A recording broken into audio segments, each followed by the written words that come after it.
But I think what's wonderful, they illustrate how integrated mathematics is to everything around us, because they appear all over nature.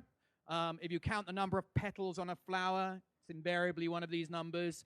But also in music, and this is a lovely thing. Fibonacci was an Italian mathematician, but I'm also celebrating India in this box, because Fibonacci was beaten to the discovery of these numbers by poets and musicians in India who are interested in understanding how many different rhythms you can make on your tabla using long and short beats. And it turns out it's this set of numbers. If you've got 4 beats, it's the 5 different rhythms, which is one of the Fibonacci numbers. So this box is trying to do exactly what you say, to try and show people that mathematics isn't an isolated subject, but creeps into, certainly, of course, all the sciences, economics, but also the arts. And that's partly why I wrote this new book, The Creativity Code, to really explain where a lot of creativity...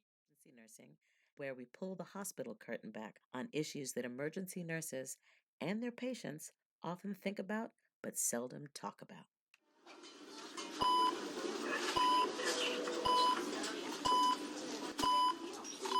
You found the Q Word Podcast.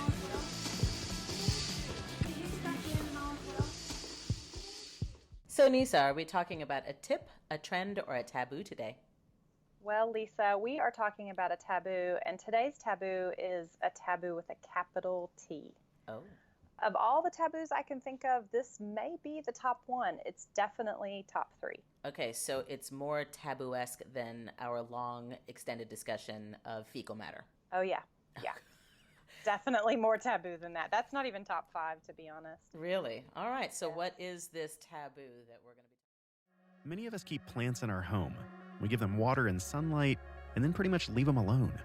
But some people form a deeper relationship with their plants. They give them names and treat them like they're part of the family. They may even sing to them. Of course, plants don't sing back. Or do they? Actually, the music you're hearing right now was composed entirely from the biodata of plants.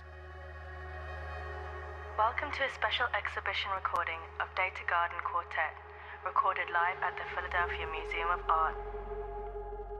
The music you are about to listen to was generated by 4 living plants. On lead synthesizer, a philodendron. On rhythm tone generator, Scheffler number 1.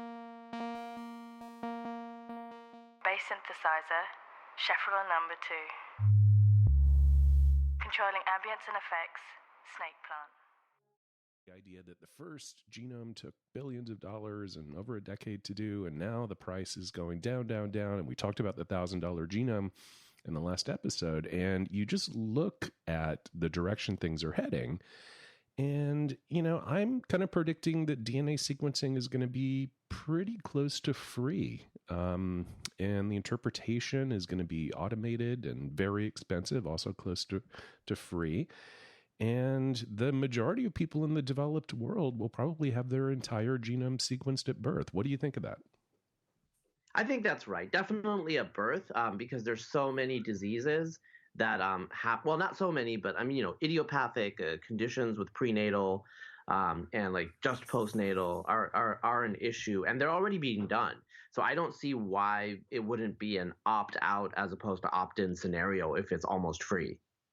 Yeah, absolutely. I mean, I think that... Man, thank you for your time. We've been looking forward to this, man. The fans have been asking, you need to get Kobe, you need to get Kobe. So we finally got Kobe, man. All right. We appreciate you, man. You got it, man. So let's get into it, man. What is the difference between Kobe Bryant post-career and the Mamba, the killer we saw on the court? Well, I think it's just, a lot of the mentality is still the same. The industry just changes, right? So the same focus, same attention to detail. It's even more so now because, when you play, you got to take time off. You got to let your body heal. You got to do certain things. In business and in creativity, there is no off switch. Day by day. Because your brain's constantly working, right? So, the similarities are there. It's the focus, attention to detail, and you try to surround yourself with people that are just as maniacal as you are about their craft. And then the differences are I don't have to put my body through hell every day. Yeah, True, true. Some of the things I've seen post-career that I love, or obviously, you coaching your daughter, and then